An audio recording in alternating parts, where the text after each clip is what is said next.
Kami mengucapkan terima kasih kepada Ketua Komnas Perempuan.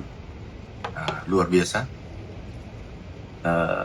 Tadi malam begitu kami lihat berita, kami baru sudah sholat Isya. Tiba-tiba kami cari nomor telepon beliau, langsung telepon. Ini sensitif sekali. Ada yang pelintir dan menginginkan supaya itu menyebar kemana-mana, ke seluruh Nusantara. Untuk mencegah ini, kami luar biasa, Ibu Ketua Komnas HAM Perempuan, luar biasa. Karena kita di sini ingin mencari kebaikan. Kita ingin tumbuh bersama, kita ingin bangun negara ini bersama. Tidak ada niat sedikit pun untuk diskriminasi pada orang tertentu.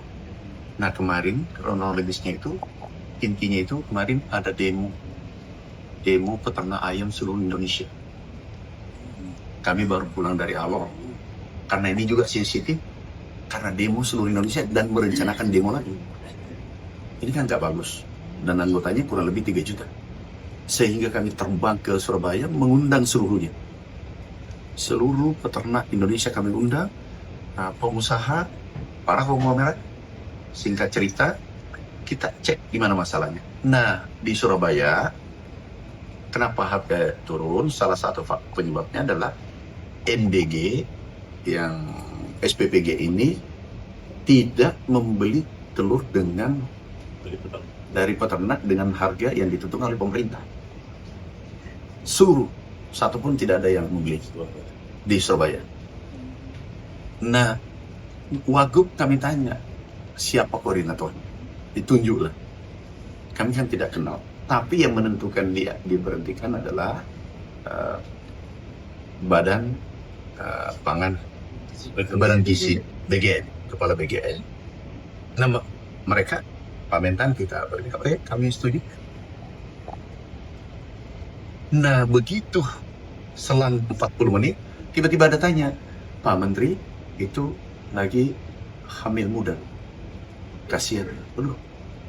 Langsung kami, gini dek, ini begitu pedulinya, kamu berkantor di Kementerian Bagian Administrasi, jabatannya sama, gajinya bisa lebih tinggi, tukinnya. Kami tawarkan di sini. Jadi bukan di hukum, tetapi, nah saya dengan spontan, tolong cari yang kuat. Tapi terserah laki atau perempuan. Jadi tidak ada masalah di situ, membuktikan bahwa saya tidak ada diskriminasi, kami mau di sini berkantor. Dengan jabatan sama, bahkan promosi. Karena anaknya cukup cerdas. Cuma kita harus maklumi karena lagi hamil 6 bulan. Nah, ini kerjaan keras banget. Harus keliling. Surabaya bayangkan tiap hari keliling. Nah, jadi itu kronologisnya. Itu clear. Kami sudah sampaikan. Nah, di sini berikutnya adalah ada hikmah. Kita tidak bertemu hari ini kalau bukan berita Anda. Tapi jangan diperintah lagi setelah ini. Ya. Oke. Informasi dari Komite seperti itu, jadi kami sampaikan kepada Pak. Terima kasih. Beliau, dan alhamdulillah clear, sudah tidak ada lagi yang yang perlu kita perdebatkan. Dan di kementerian ini juga kalau dari laporan dan informasi yang kami sampaikan, ini termasuk juga yang sudah mengadopsi atau menjadikan acuan terhadap mainstream gender.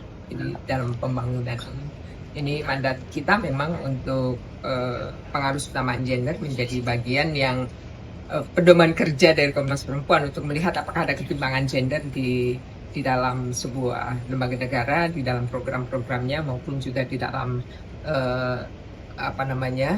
pelaksanaannya. Jadi kuncinya adalah di dalam perencanaan perempuan dilibatkan, di dalam pelaksanaan perempuan dilibatkan, di dalam pemantauan dan evaluasi perempuan juga dilibatkan. Siklus ini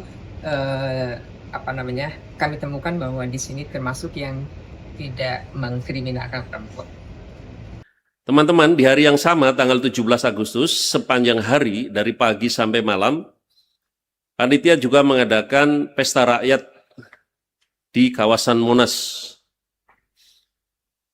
Dalam pesta rakyat itu akan dilakukan kegiatan-kegiatan antara lain perlombaan-perlombaan dengan berbagai hadiah menarik bagi masyarakat. Jadi silakan saja masyarakat luas datang ke Monas mengikuti berbagai perlombaan khas 17-an. Kemudian juga bagi para orang tua yang mengajak anak di kawasan Monas juga menjadi tempat bermain. Jadi ada banyak sekali permainan-permainan anak yang kami sediakan di kawasan Monas sepanjang hari di tanggal 17 Agustus. Kemudian di pesta rakyat itu di kawasan Monas juga ada panggung hiburan. Nanti berbagai hiburan akan kami sediakan bagi masyarakat untuk menikmati hiburan sepanjang tanggal 17. Dari pagi sampai malam, dari siang sampai malam.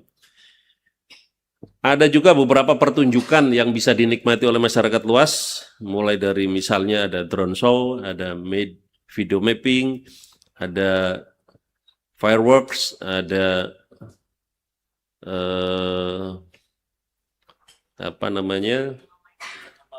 drama wayang, juga ada beberapa. Oh, drama wayang nggak jadi ya. Jadi nanti ada beberapa yang lain yang bisa kami juga suguhkan kepada masyarakat di kawasan Monas. Selain itu kami juga sediakan makanan gratis bagi pengunjung yang datang ke area Monas. Teman-teman semua, kami juga berterima kasih nih kepada pihak-pihak yang sudah mensupport persiapan kegiatan Pasar Rakyat dari Kementerian UMKM, Kementerian Ekraf, Pariwisata, PP BUMN, dan antara Pemprov DKI, dan yang lain-lain. Kegiatan di bulan Agustus, seperti juga tahun-tahun sebelumnya, adalah pidato Presiden Republik Indonesia yang akan diselenggarakan pada tanggal 14 Agustus 2026 dalam 2 sesi. Pertama adalah pidato kenegaraan di hadapan sidang tahunan MPR dan sidang bersama DPR DPD. Kemudian dilanjutkan dengan sesi kedua, pidato rancangan Undang-Undang APBN tahun anggaran 2027 dan penyampaian rancangan nota keuangan di hadapan sidang paripurna DPR.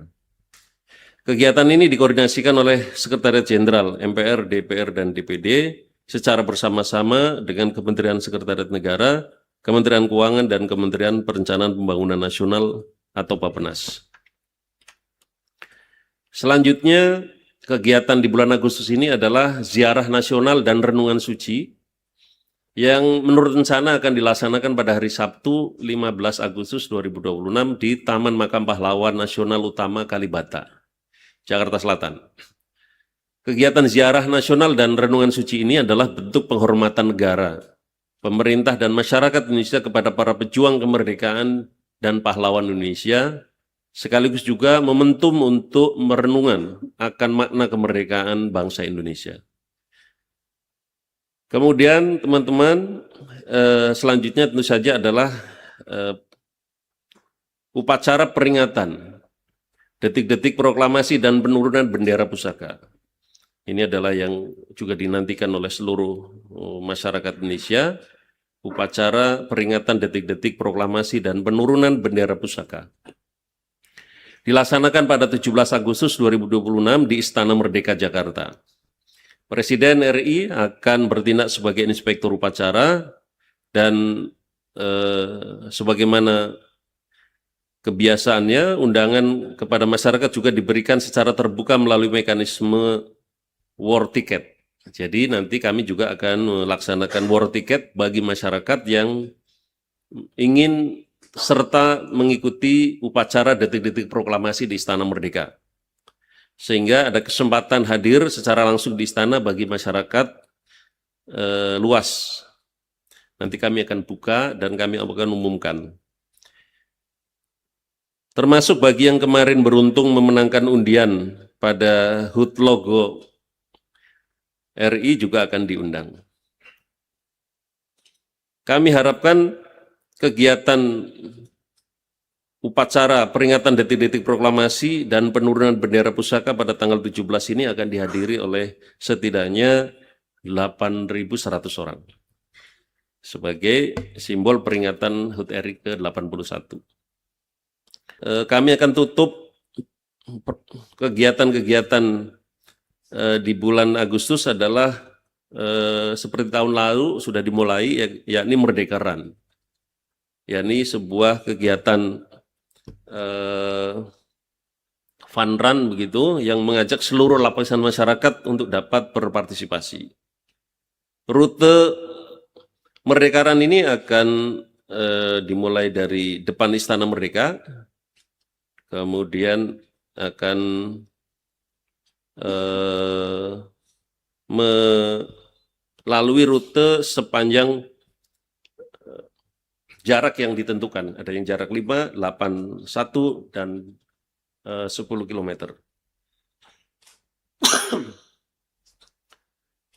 Nah, diharapkan di Fun Run ini atau Merdeka Run ini peserta juga akan diminati oleh masyarakat, tidak perlu membayar juga,